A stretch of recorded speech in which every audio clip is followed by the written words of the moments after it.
નમસ્કાર મિત્રો, હેલો કાનૂનમાં આપનું સ્વાગત છે. મિત્રો, કાયદા વિષયક આ શ્રેણી અંતર્ગત જુદા જુદા અંકમાં આપણે વિવિધ કાયદાઓની જુદી જુદી જોગવાઈઓ વિશે વિસ્તૃત માહિતી અને માર્ગદર્શન મેળવીએ છીએ. સાથે આ એક ફોન ઇન લાઈવ કાર્યક્રમ છે. આજનો જે વિષય હોય એ સંદર્ભે આપના કોઈ પ્રશ્નો હોય કે આપની કોઈ મૂંઝવણો હોય તો ટેલિફોનના માધ્યમથી આપ પૂછી શકો છો. મિત્રો, વર્ષો પૂર્વેથી અનેક શોધ સંશોધનો થતા આવ્યા છે. જુદી જુદી વનસ્પતિઓને ઔષધ તરીકે ઉપયોગમાં લીધા બાદ વૈજ્ઞાનિકોએ શોધ કરીને શરીરને ત્વરિત અસર કરે એવા રસાયણો પણ શોધ્યા. સંશોધન તરીકે તો આ ખૂબ પ્રશંસનીય કાર્ય હતું, પણ સમય જતાં ક્યાંક તેનો ગેરકાયદેસર વેપાર થવા લાગ્યો તો ક્યાંક માનસિક ઉત્તેજના માટે નશા તરીકે લોકો વાપરતા થયા અને માટે જ તેના માટે કાયદા અને નિયમો પણ બન્યા. તો સામાજિક જાગૃતિ માટે આંતરરાષ્ટ્રીય કક્ષાએ international day against drug abuse and illicit trafficking પ્રકારનો દિવસ દર વર્ષે 26 જૂને નક્કી થયો. આ બધી જ બાબતોમાં પ્રશ્નો એ થાય કે આ ખરેખર નશાકારક દવાઓ છે શું? તેની શારીરિક અને માનસિક અસરો કેવી થતી હોય છે? તેનો ઉપયોગ કરનાર અને જો ગેરકાયદેસર વેપાર કરતો કોઈ પકડાય તો શું દંડ અને શું સજા થાય છે? ચર્ચા કરીશું અને જાણીશું આજના અંકમાં. આ વિશે આપણી સાથે ચર્ચા કરવા અને વિસ્તૃત માહિતી માર્ગદર્શન આપવા માટે આજે અહીં સ્ટુડિયોમાં ઉપસ્થિત છે નાર્કોટિક્સ કંટ્રોલ બ્યુરોના અધિક્ષક શ્રી હરીશકુમારજી. નમસ્તે હરીશજી, આપનું સ્વાગત છે કાર્યક્રમમાં.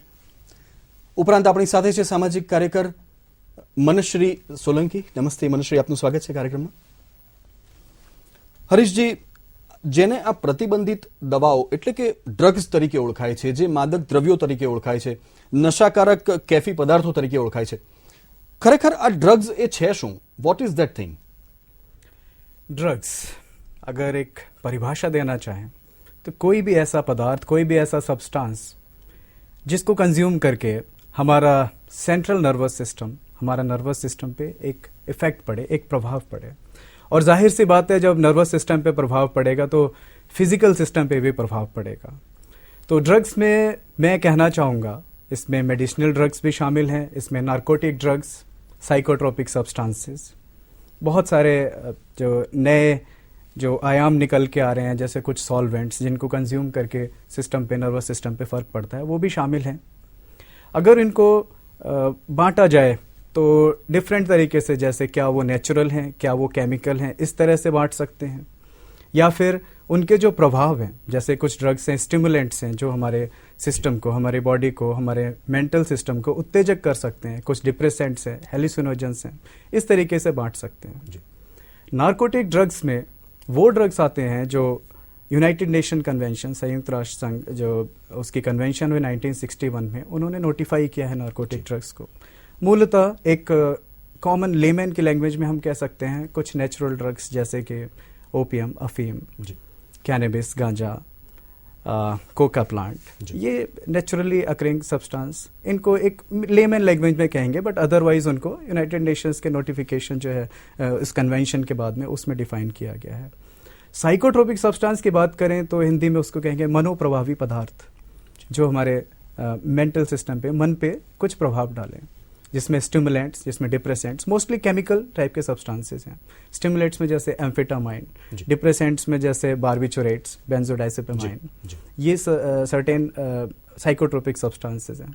उसके अलावा हेलुसिनोजेंस, जैसे दिवा स्वप्न दिखता है, जिसके कंज्यूम करने के बाद नशा इतना ज़्यादा हो जाता है कि जो चीज़ें हैं नहीं वो भी दिखने लग जाती हैं, जो कुछ हम नॉर्मल नहीं सुन पाएंगे और एक ड्रग एडिक्ट उसको सुन लेगा. इस तरह की चीज़ें हेलुसिनोजेंस हैं, जिसमें LSD, एक्सटेसी, ये सारे इसमें शामिल हैं. और चरस, हशीश, गांजा, ये भी, इसमें भी हेलुसिनोजन प्रॉपर्टीज़ हैं. तो बहुत आयाम है ड्रग्स को डाइवर्सिफाई करने के. जी. અગર આ બધી જ બાબતો જો નશાકારક પદાર્થોને લગતી હોય હરીશજી, અને એ પ્રતિબંધિત પણ હોય, તો એ અંગેના કાયદા અને નિયમો શું છે? Narcotic drugs and psychotropic substances act 1985, India ने यूनाइटेड नेशंस के कन्वेंशन ऑन नार्कोटिक ड्रग्स और कन्वेंशन ऑन साइकोट्रोपिक सब्सटेंस, इनको साइन किया. So India is a signatory. उसके तहत अपने कंट्री लेवल पे एक जो ड्रग्स का कायदा, जो कानून है, उसको लागू किया गया, जिसको हम NDPS एक्ट 1985 कहते हैं.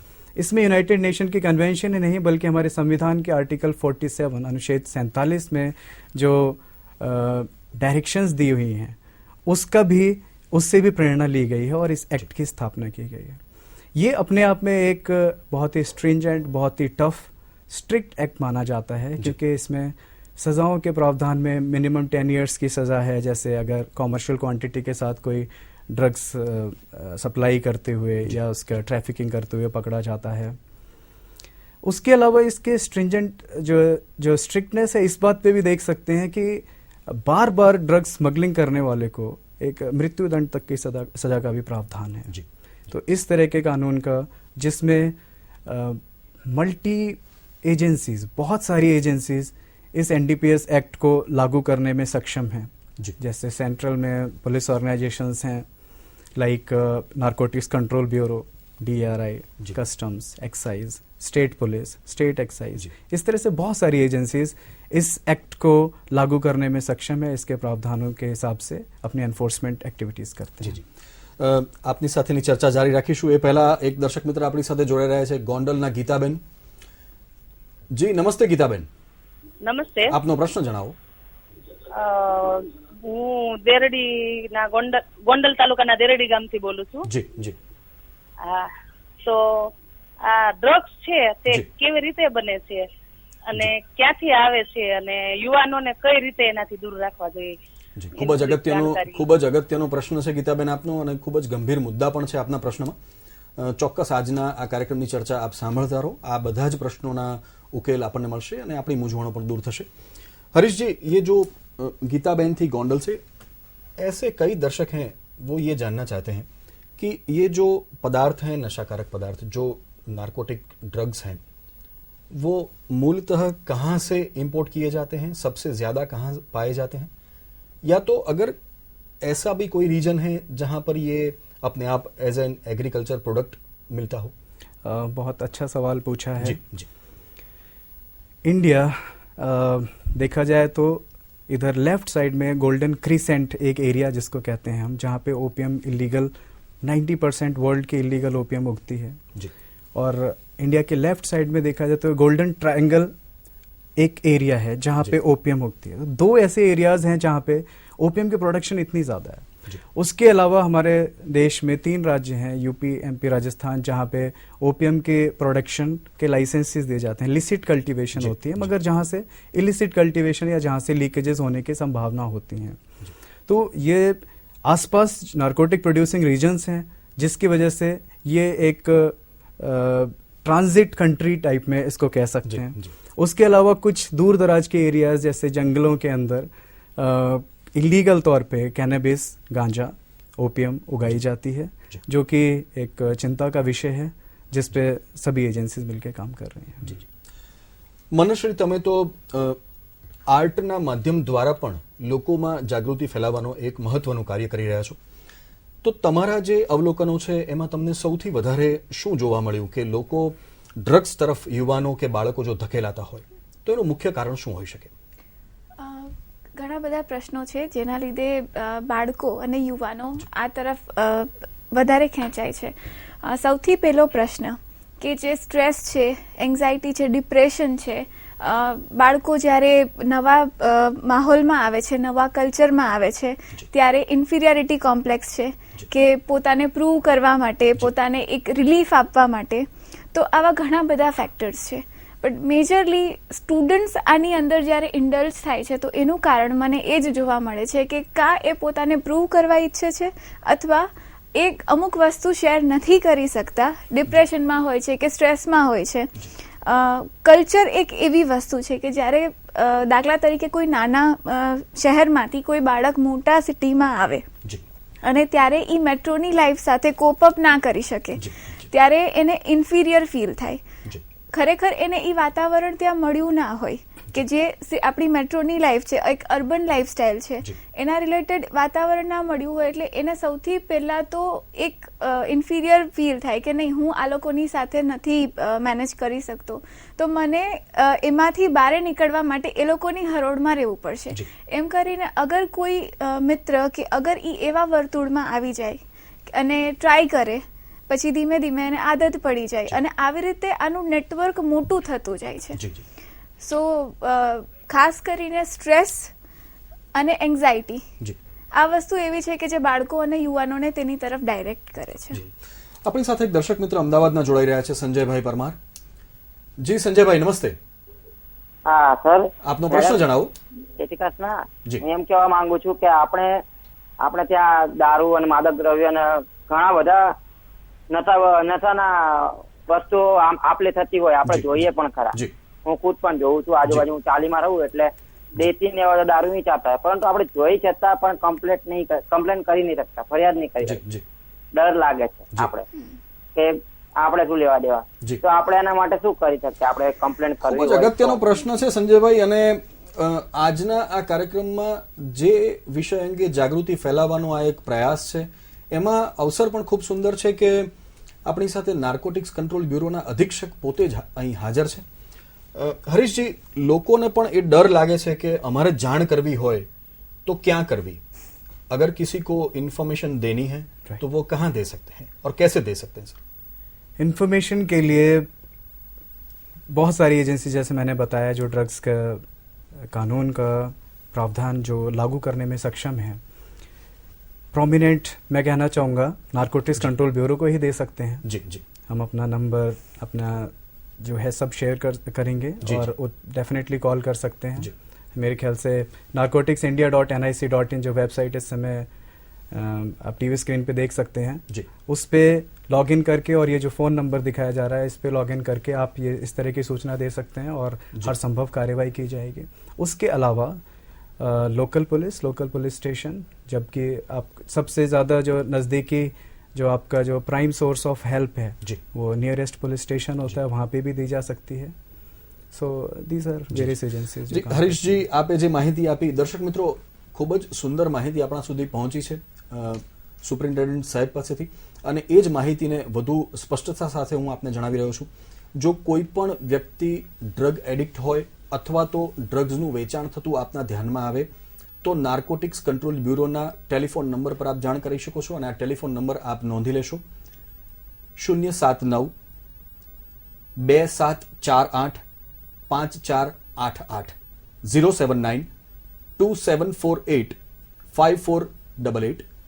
આ ઉપરાંત નાર્કોટિક્સ કંટ્રોલ બ્યુરોની વેબસાઇટ પણ ઉપલબ્ધ છે. એની પર તમામ પ્રકારની માહિતી છે, તમામ પ્રકારના જે કેન્દ્રો હશે, જે શાખાઓ હશે, તેના સંપર્ક વિશેની પણ માહિતી છે, અને એ વેબસાઇટ છે www.narcoticsindia.nic.in, જે આપ ટેલિવિઝનના સ્ક્રીન પર અત્યારે જોઈ રહ્યા છો. हरीश जी, अगर सामाजिक जो परिस्थिति है उसके बारे में भी बात कर सकते हैं, ड्रग के जो एडिक्ट हैं वो क्यों एडिक्ट होते हैं उसके बारे में भी बात करनी है. उससे पहले एक दर्शक हमारे साथ बात करना चाहते हैं. जामनगરના તરલાબેન આપણી સાથે જોડાઈ રહ્યા છે. જી તરલાબેન, નમસ્તે. નમસ્તે. આપનો પ્રશ્ન જણાવો. મારો પ્રશ્ન છે, એક્ઝાઇટી અને ડિપ્રેશન છોડાવવા માટેની જે દવાઓ સાયક્રિયાટ્રિસ્ટ ડોક્ટર દ્વારા આપવામાં આવે છે તેની આદત પડી જાય છે, પછી મુક્તિ શકાતી નથી, તો આનું કારણ શું? खूब જ अगत्यનો प्रश्न है हरीश जी. जो प्रश्न लोगों के दिमाग में है वो ये भी है कि अगर साइकियाट्रिस्ट कोई दवाइयाँ देंगे, अगर मेडिसिन कुछ प्रिस्क्राइब करेंगे तो उसकी भी एडिक्शन हो जाएगी, या तो वो भी हमेशा लेनी पड़ेगी, तो क्या ऐसा होता है? जी हाँ, बिल्कुल, कई बार ऐसा होता है, मगर एक अच्छे चिकित्सक, अच्छे साइकियाट्रिस्ट की देख रेख में जो ट्रीटमेंट होता है जी, उसमें जहाँ भी आपको लगे कि एडिक्शन होने लग गए, वहाँ अपने डॉक्टर से फ्रेंकली बताना चाहिए जी.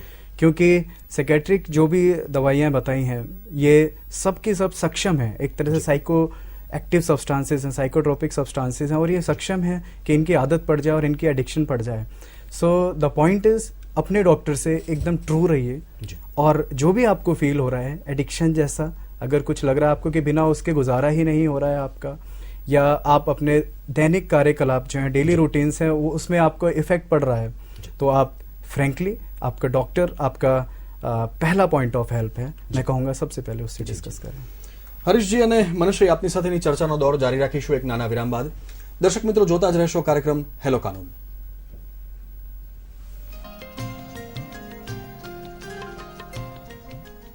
વિરામ બાદ પુનઃ એકવાર આપનું સ્વાગત છે મિત્રો કાર્યક્રમ હેલો કાનૂનમાં.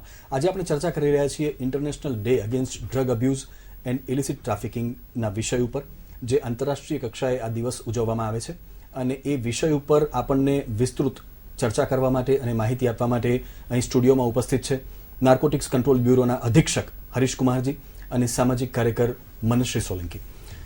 હરીશજી, જો ડિપાર્ટમેન્ટની વાત કરીએ કે આ જે આખો કાયદો છે, એના નિયમો છે, તો એનો અમલ કરનારો જે વિભાગ છે, જે સમયાંતરે ડ્રગ્સ બાબતે રિસર્ચ કરતા રહે અથવા તો ડ્રગ્સ ક્યાં વેચાય છે, એનો બિઝનેસ કોણ કરે છે, એ અંગે રિસर्च करता रहे, तो ये आपको विभाग केवी रीते रचायेलो छे? जैसा मैंने पहले बताया कि एनडीपीएस एक्ट के तहत बहुत सारे विभाग ऑथराइज्ड हैं. हर विभाग का अपना एक नोटिफिकेशन रिस्पेक्टिव गवर्नमेंट्स निकालती हैं. जैसे state government state police organisations के लिए निकालेंगे किस तरह के ऑफिसर्स ऑथराइज्ड हैं एनडीपीएस एक्ट की कार्यवाही के लिए. सेंट्रल में पर्टिकुलरली मैं अपने डिपार्टमेंट की बात करूं, नारकोटिक्स कंट्रोल ब्यूरो की, तो इसमें इंटेलिजेंस ऑफिसर रैंक के ऑफिसर्स ऑथराइज्ड हैं एनडीपीएस की कार्यवाही के लिए. उसके अलावा हमारे पास वेरियस सेटअप्स हैं, उनके अबव सुपरिंटेंडेंट रैंक के officers, then assistant directors and directors which head the whole zone, like zonal directors head the whole zone.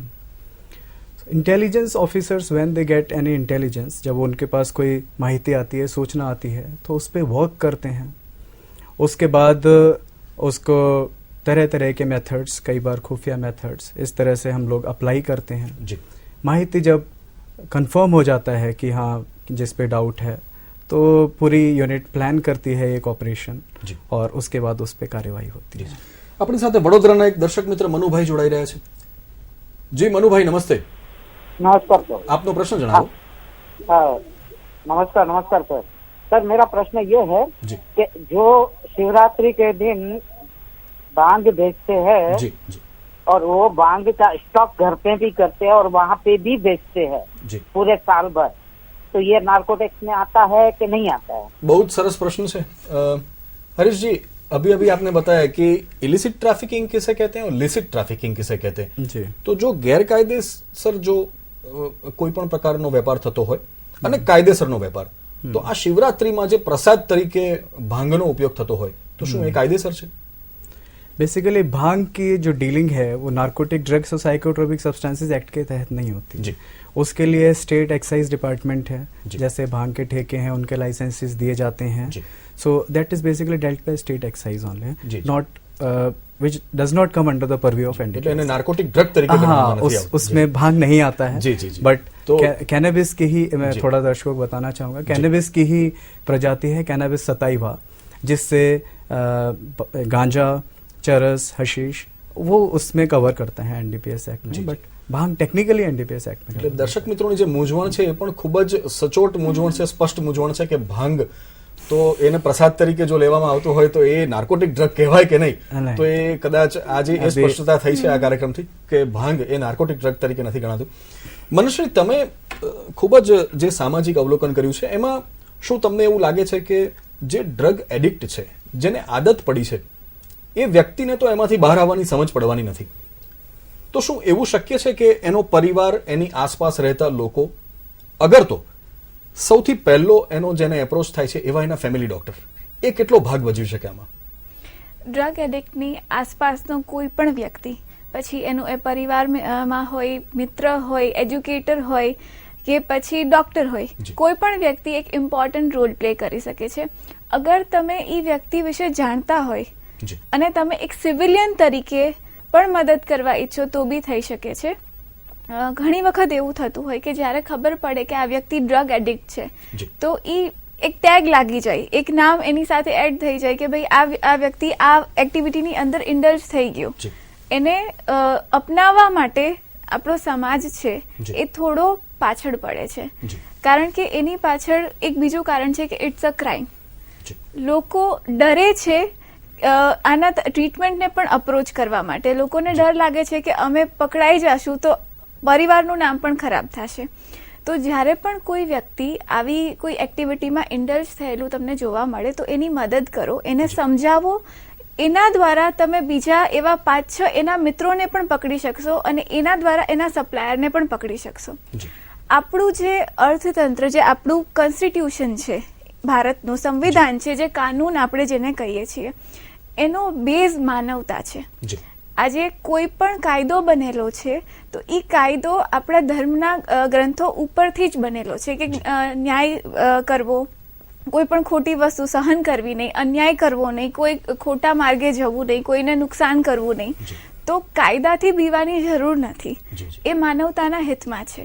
અને કોઈ વ્યક્તિ સરેન્ડર કરે છે, આજે કોઈ પણ ડિપાર્ટમેન્ટમાં જેમ સાહેબે કહેલું કે બધા કાયદા એવા પણ છે કે જે મદદરૂપ થઈ શકે, તો ત્યાં જઈને સરેન્ડર કરે છે તો એક સાથે કેટલી બધી લાઈફ બચી શકશે આના લીધે.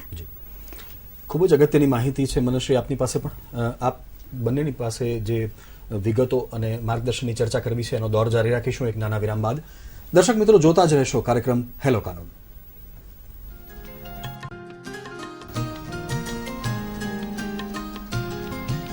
હેલો કાનૂનમાં પુનઃ એકવાર આપનું સ્વાગત છે મિત્રો. આજે આપણે international day against drug abuse and illicit trafficking વિષય ઉપર વિસ્તૃત ચર્ચા કરી રહ્યા છીએ. હરીશજી, જો આખી વાત અમલ પર હોય, એના નિયંત્રણ પર હોય અને કંટ્રોલિંગ કરનાર ઓફિસર્સ પર હોય, તો અધિકારીઓને કેવી રીતે ખબર પડે કે આ નાર્કોટિક ડ્રગ એ કયા પદાર્થો છે, અથવા જે રિસર્ચ એમણે કરવાની છે, જે સર્ચ કરવાની છે, એ બધી જ બાબતોમાં એ નાર્કોટિક ડ્રગ છે કે નહીં એ કેવી રીતે ખબર પડે? તો કેવી રીતે અધિકારીઓને તાલીમ આપવામાં આવે છે? पहली बात मैं बताना चाहता हूँ एनडीपीएस के officers they are well trained जी, और उनके पास हम लोगों के पास एक ड्रग डिटेक्शन किट होती है जी. एक प्राइमा फेसी प्रथम तौर पे कि ड्रग्स की क्या संभावना हो सकती है, किस तरह की हो सकती है, तो हम फिजिकल रूप से पहले देखते हैं कि इसमें क्या संभावना हो सकती है जी. उसके बाद जो डिटेक्शन किट है, ड्रग डिटेक्शन किट, उसके साथ उसका चेक होता है. आप इसको मिनी लेबोरेटरी की तरह ले सकते हैं जी. कि प्रथम दृष्टया क्या ड्रग हमको नजर आ रही है जी. उसमें वेरियस टाइप के केमिकल टेस्ट होते हैं जिनको किया जाता है, और इनकी पुष्टि के लिए जब सारी प्रोसीडिंग्स हो जाती हैं, सर्च, सीजर, अरेस्ट प्रोसीडिंग्स सब हो जाती हैं, उसके बाद जब स्टफ जो सीज स्टफ है मालखाना में जमा करने के बाद जी. उनको जो सैंपल्स लिए जाते हैं उनको लेबोरेटरीज में भेजा जाता है जी. जैसे स्टेट एजेंसी कोई करती है केस तो स्टेट एफएसएल्स हैं, forensic services laboratories, central laboratories हैं जैसे CFSL, central forensic science laboratories, and CRCL, revenue central laboratory, તમામ પ્રકારના ટેસ્ટ માટેની બધી જ વ્યવસ્થાઓ છે. જી, આપણી સાથે અમદાવાદના એક દર્શક મિત્ર વાલજીભાઈ જોડાઈ રહ્યા છે. જી વાલજીભાઈ, નમસ્તે. હા, હલો. જી, આપનો પ્રશ્ન જણાવો. હા, વાલજીભાઈ બોલું હો. જી. હા સાહેબ, અત્યારે આ આપણે આ બુધાલાલ આ બુધાલાલ છે, બીડી છે, આવે છે. જી. હા, બુધાલાલ પછી આ બીડી આવે છે. જી. એમાં આપણે કદાચ આયુર્વેદિક ચાલુ કરીએ તો કેવું રહે? વાલજીભાઈ, ખૂબ જ સુંદર પ્રશ્ન છે આપનો, કે જેમાં આપ તમાકુને છોડવાની વાત કરી રહ્યા છો. તો ખરેખર એવા પ્રયત્નો કરશો કે જેથી આ व्यसनથી दूर જઈ શકાય. हरीश जी, सबसे ज्यादा जो लोगों के मन में जो प्रश्न रहते हैं वो ये रहते हैं कि किस तरह से हम जान सकें कि हमारे परिवार में अगर कोई छोटा बच्चा भी है तो वो कहीं ड्रग एडिक्ट तो नहीं है. तो पेरेंट्स के लिए आप क्या कहेंगे? जी बिल्कुल. जिस तरह से आज का कल्चर हो रहा है, जिस तरह से हम लोग नई जनरेशन जो देख रही है, जैसे हर तरीके से इंटरनेट से कनेक्टेड है, नई नई टेक्नोलॉजीज कम्युनिकेशन से कनेक्टेड है, बहुत हद तक उन पे असर डालते हैं. स्कूल कॉलेजेस में जब बच्चे बाहर पढ़ने जाते हैं तो एक नया माहौल मिलता है जिसमें डेविएट होने का एक चांस होता है जी. तो ऐसे में पेरेंट्स को देखना चाहिए बच्चे के परफॉर्मेंस का ग्राफ कैसा जा रहा है, उसके फ्रेंड्स कैसे हैं, थोड़ा सा अपनी तरफ से भी हमको सजग रहना चाहिए. उसका व्यवहार में कोई परिवर्तन अचानक तो नहीं होता जा रहा, कहीं अकेले तो नहीं ज़्यादा टाइम पास कर रहा है, ज़्यादा व्यतीत नहीं कर रहा है, उसके परफॉर्मेंस डाउन तो नहीं हो रही हैं, क्लासेस स्किप तो नहीं करने लग गया, अचानक ही पता चले कि कोई क्लास ही अटेंड नहीं की 6-7 महीने तक लगातार, इस तरह से कोई परफॉर्मेंस में प्रॉब्लम नहीं होनी हो.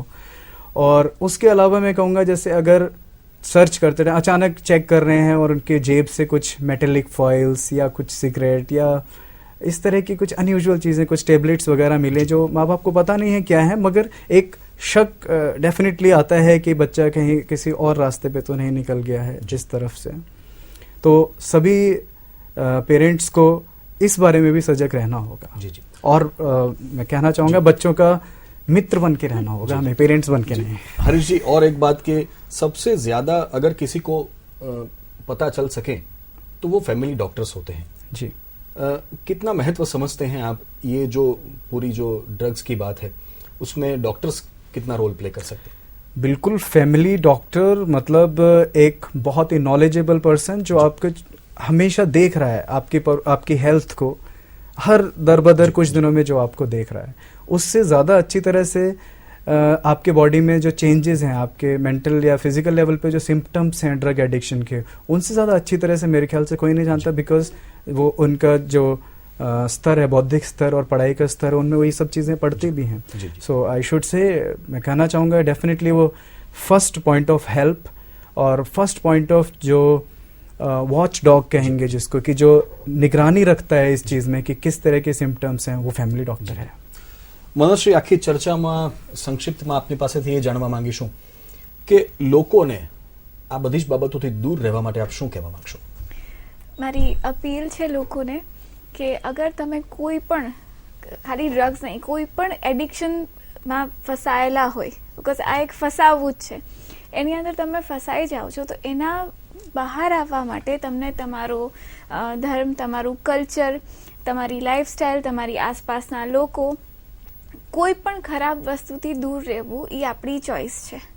અને અગર તમે તમારી લાઈફ જે મેઘધનુષના 7 રંગ જેવી બ્યુટીફુલ છે, દરેક રંગ તમારી લાઈફમાં આવે છે, પછી એ સુખનો હોય, દુઃખનો હોય, અગર તમે એનું મહત્વ સમજી, જે કોઈ બી પર્ટિક્યુલર સિચ્યુએશન છે, આજે કોઈ પણ વ્યક્તિ વ્યસન તરફ ક્યારે જાય છે કે જ્યારે એને કોઈ પણ પર્ટિક્યુલર સિચ્યુએશનમાં પ્રોબ્લેમ થાય છે, તો એ સિચ્યુએશનમાંથી બહાર આવવા માટે એ વ્યસનનો સહારો લે છે અને એના લીધે એનાથી દૂર રહી અને પૂરેપૂરા પ્રયત્નો કરવા જોઈએ. હા, એટલે એનામાંથી જ જો બહાર આવી જાય, એ પર્ટિક્યુલર સિચ્યુએશનની ગ્લોરી સમજે, તો વ્યસન મુક્તિ શકે છે. હરીશજી અને મનુશ્રી, આપે આપનો કિંમતી સમય અમારા કાર્યક્રમ માટે ફાળવ્યો, એ બદલ હું આપ બંનેનો ખૂબ ખૂબ આભારી છું.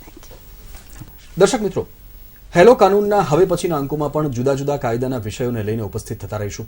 જોતા જ રહેશો કાર્યક્રમ હેલો કાનૂન, દર સપ્તાહે આ જ દિવસે આ જ સમયે. નમસ્કાર.